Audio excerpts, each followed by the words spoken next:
So hello students, welcome back. तो आज मैं जो वीडियो लेकर आई हूँ, हम आगे के पार्ट पे जा रहे हैं। आज हम बात करेंगे इम्पोर्टेंस ऑफ मैनेजमेंट की, जबकि हमने इससे पहले बात की थी फीचर्स के बारे में, कैरेक्टरिस्टिक्स के बारे में, और उससे भी पहले अगर हम बात करें तो हमने मीनिंग और इम्पोर्टेंस के और फंक्शन से रिलेटेड बातें की थी।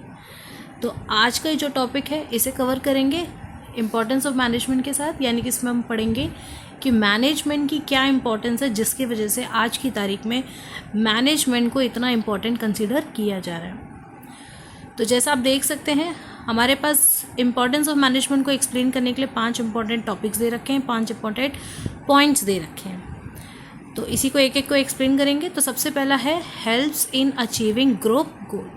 देखिए, हम ऑलरेडी पढ़ चुके हैं कि मैनेजमेंट जो है वो हमेशा एक ग्रुप एक्टिविटी होती है। ग्रुप एक्टिविटी का मतलब है ऑर्गेनाइजेशन में जब भी कोई काम दिया जाता है तो वो बेसिकली ग्रुप्स में दिया जाता है, टीम्स में दिया जाता है। तो जब टीम्स में कोई काम दिया जाता है तो ऑब्वियस सी बात है उस काम को अचीव करने का काम एक्चुअली पूरे ग्रुप का होता है, पूरे टीम का होता है। और इस ग्रुप को अचीव करने के लिए जनरली हमें हमारा मैनेजमेंट ही हेल्प करता है कि हम चीज़ों को कैसे मैनेज करेंगे जिससे कि हमारा काम जो है वो टाइमली कंप्लीट भी हो और साथ ही साथ हम अपने ग्रुप गोल को अचीव कर लें। इसके बाद सेकंड जो हमारा आता है importance, that is increase efficiency. हमने पहले भी बात की थी इफेक्टिवनेस और एफिशिएंसी, ध्यान हो आपको, इससे पहले वाली वीडियो में हमने बात की थी कि इफेक्टिवनेस और एफिशिएंसी जो है वो एक ही कॉइन, यानी कि मैनेजमेंट के दो साइड हैं। तो एफिशिएंसी का यहाँ हमने बात की है कि एफिशिएंसी का मतलब है कि कामों को सही टाइम से कंप्लीट करना। तो हमें कोशिश करनी है कि जो भी हमारे पास अवेलेबल रिसोर्सेज है उस रिसोर्सेज को सही तरीके से यूटिलाइज करना, जिससे कि रिसोर्सेज का भी वेस्टेज ना हो और साथ ही साथ हम अपने टॉपिक को या हम अपने वर्क को अचीव कर सकें। ओके, इसके बाद थर्ड अगर हम बात करें तो that is creates dynamic organisation. Dynamic की अगर मैं बात करूं तो डायनामिक का मतलब होता है changeable, an organisation which can change according to the changing environment. जैसे जैसे आपका एनवायरनमेंट चेंज होता है उसी हिसाब से हमें अपने मैनेजमेंट की पॉलिसीज़ में चेंज करने पड़ते हैं। तो ये भी हमें देखना है, ये भी मैनेजमेंट की इम्पोर्टेंस है। क्यों? क्योंकि अगर आपका बिजनेस जो है, अगर आपका मैनेजमेंट जो है वो क्या होगा, वो रिजिड होगा। रिजिड का मतलब है जिसमें चेंजेस की पॉसिबिलिटी नहीं है, यानी कि आप एक ही साल से, कई सालों से एक ही ढर्रे पे चलते आ रहे हैं, एक ही पॉलिसी को यूज़ करते आ रहे हैं। तो ऐसी सिचुएशन में जो आपका समय चेंज होता है, जो आपका एनवायरनमेंट चेंज होता है, उस एनवायरनमेंट के साथ आप कभी भी अपने ऑर्गेनाइजेशन को मैच नहीं कर पाएंगे, कोप अप नहीं कर पाएंगे। मैच का मतलब है कि भाई जैसे जैसे एनवायरनमेंट चेंज हो रहा है, जैसे जैसे समय बदल रहा है, उस बदलते समय के साथ आपको आपका ऑर्गेनाइजेशन की मैनेजमेंट की पॉलिसीज़, इनको भी आपको चेंज करना पड़ेगा। क्लियर है? यानी कि जैसा मैनेजमेंट है, जैसा एनवायरनमेंट है, उसी हिसाब से हमें अपनी ऑर्गेनाइजेशन की पॉलिसी को भी यानी मैनेजमेंट को कवर करना है। ओके, फोर्थ पॉइंट है helps in achieving personal objective. यहाँ जो हम पर्सनल वर्ड यूज़ कर रहे हैं, ये हम अपने पर्सनल के साथ साथ हम अपने वर्किंग स्टाफ के बारे में भी बात कर रहे हैं। वर्किंग स्टाफ समझते हैं, यानी कि जो हमारे ऑर्गेनाइजेशन में लोग बाग काम कर रहे हैं, अब उनको भी, उनकी भी जो ज़रूरत है, उनकी भी जो टारगेट्स हैं, अचीवमेंट्स है। भाई जब कोई इंडिविजुअल कोई ऑर्गेनाइजेशन को ज्वाइन करता है तो वो उम्मीद करता है कि ऑर्गेनाइजेशन भी उसके बेसिक नीड्स के बारे में ध्यान रखे। तो यहाँ पर भी मैनेजमेंट की इम्पोर्टेंस ये है कि देखिए, जैसे जो लोग हमारे लिए काम करते हैं, जिनकी वजह से हमारा ऑर्गेनाइजेशन ग्रो होता है, हमें भी इन रिटर्न उनके ऑब्जेक्टिव्स, उनके पर्सनल बेसिक नीड्स को भी ध्यान रखना है। क्योंकि देखिए, जो हमारा वर्किंग स्टाफ है वो हमारे लिए काम करेगा तो ऑब्वियस सी बात है हमारा ऑर्गेनाइजेशन बढ़ेगा, उसके रिटर्न में वो भी ऑर्गेनाइजेशन से कुछ डिमांड या कुछ बेसिक नीड्स की क्या बोल सकते हैं, उम्मीद करते हैं।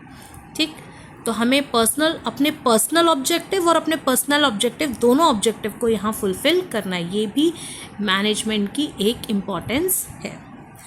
उसके बाद जब हम बात करें, हमारा लास्ट आता है health and development of society. Development of society, देखिए सोसाइटी क्या है? सोसाइटी वो एनवायरनमेंट है जहाँ पर हम रह रहे हैं।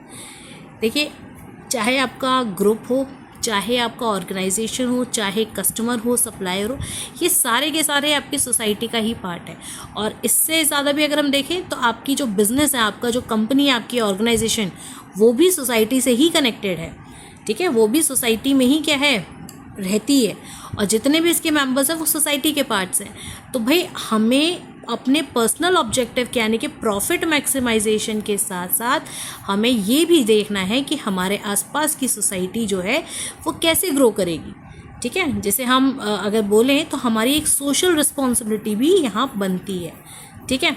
क्योंकि देखिए, अगर आप चाहते हो आपका प्रॉफिट हो तो उसके लिए आपको कहीं ना कहीं सोसाइटी को भी इन्वॉल्व करना पड़ेगा। क्यों? क्योंकि सोसाइटी से ही हमें हमारे कस्टमर्स मिलते हैं, हमें सप्लायर्स मिलते हैं, गवर्नमेंट और बाकी सारी चीज़ें वो सोसाइटी का ही पार्ट है। तो इसी वजह से अपने पर्सनल बेनिफिट्स के साथ साथ हमें ये भी चेक करना है कि हमारी जो सोसाइटी है, यानी कि हमारे बिजनेस से सोसाइटी को भी क्या बेनिफिट मिल पाएगा, ठीक है। क्योंकि देखिए, जब सोसाइटी को बेनिफिट मिलेगा, जब सोसाइटी को लगेगा कि भाई ये ऑर्गेनाइजेशन के साथ साथ हमारा भी फ़ायदा हो रहा है, यानी ऑर्गेनाइजेशन अपने मैनेजमेंट के थ्रू हमारे बारे में भी सोच रही है। कैसे सोचेगी? जैसे एम्प्लॉयमेंट जनरेशन करना, प्रॉपर क्या बोलते हैं, एनवायरनमेंट के बारे में ध्यान रखना, अपने कस्टमर्स और एथिक्स को फॉलो करना, जिससे कि आप सोसाइटी और उनके वर्कर्स और उनके रहने वाले लोगों को आप कोई नुकसान नहीं पहुंचाते हैं। जो भी सोशल इश्यूज़ हैं उसमें आप कंट्रीब्यूट करते हो, बढ़ाने में नहीं, कम करने में, ठीक है। तो जितने भी सोशल इश्यूज़ हैं जो आप लगता है कि आप उसमें कंट्रीब्यूट कर सकते हो, उसमें सहयोग कर सकते हो, कम करने में आप उसमें करेंगे। तो जब सोसाइटी को लगेगा कि हाँ भाई ये ऑर्गेनाइजेशन अपने मैनेजमेंट के थ्रू हमारे बारे में सोचती है, तो ऑब्वियस सी बात है आपकी सोसाइटी बढ़ेगी। जब सोसाइटी बढ़ेगी तो एक अच्छा इम्पैक्ट आपके ऑर्गेनाइजेशन के प्रॉफिट पे भी आएगा, ठीक है। तो ये हमारे 5 इम्पॉर्टेंस हैं किसके, मैनेजमेंट के, जो एक्चुअली फोकस करते हैं। ओके, अब जैसे मैंने आपको पहले भी बताया था, हमने पहले वाली वीडियोज़ में मैंने बात की थी कि भाई हम कुछ मेमोनिक्स तैयार करेंगे, और ये मेमोनिक्स जनरली आपको हेल्प कराएंगे छोटी छोटी वर्ड्स के थ्रू, जिससे कि आप इन चीज़ों को ईजिली रिमेंबर कर सकें। तो यहाँ एक मेमोनिक्स मैंने तैयार की है, जैसे he has increased his control, ठीक है। तो अब ही यहाँ मैंने लिया है, तो ही का मतलब है हेल्प्स इन अचीविंग ग्रुप गोल, ठीक है। ये फर्स्ट वाला हेल्प्स इन अचीविंग ग्रुप गोल। यहाँ हैज़ का जो है वो मैंने लिया है दूसरे वाले में से, helps in achieving personal objectives, ठीक है। इंक्रीज से मैंने बनाया है इंक्रीज्ड एफिशिएंसी। हिज हमने यहाँ कंट्रीब्यूट किया है helps in development of society. और लास्ट अगर हम बात करें कंट्रोल की, तो कंट्रोल का मतलब है सी, यानी कि क्रिएट्स डायनामिक ऑर्गेनाइजेशन, क्लियर। तो मैंने आपको पहले भी बताया था कि मेमोनिक्स क्या होता है, ये आपको चीज़ों को याद करने में आपको काफ़ी हेल्प करता है। आप अपने कोई भी कीवर्ड्स लगा सकते हैं जिससे कि शॉर्ट में आप उस चीज़ को पढ़ सकें।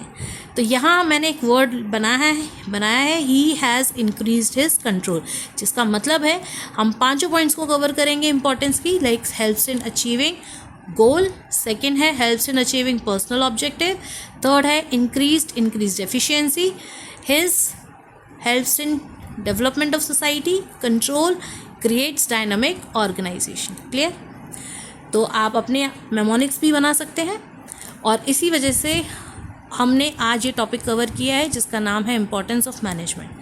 आई होप कि ये वीडियो आपको अच्छी लगी, आपकी यूज़फुल लगी, और अगर आपके पास कोई डाउट या कोई क्वेरी है तो आप मुझे कमेंट सेक्शन में बता सकते हैं, लिख सकते हैं, और आप मुझे ये भी बता सकते हैं कि अब नेक्स्ट किस टॉपिक पे, कौन सा टॉपिक ऐसा है जो आपको बहुत ज़्यादा डिस्टर्बिंग लगता है या आप समझने में दिक्कत आती है, आप उस पर मुझे कमेंट कर सकते हैं और हम आगे उस टॉपिक पे वीडियो बना सकते हैं, ठीक है। आई होप ये वीडियो आपको यूज़फुल लगी।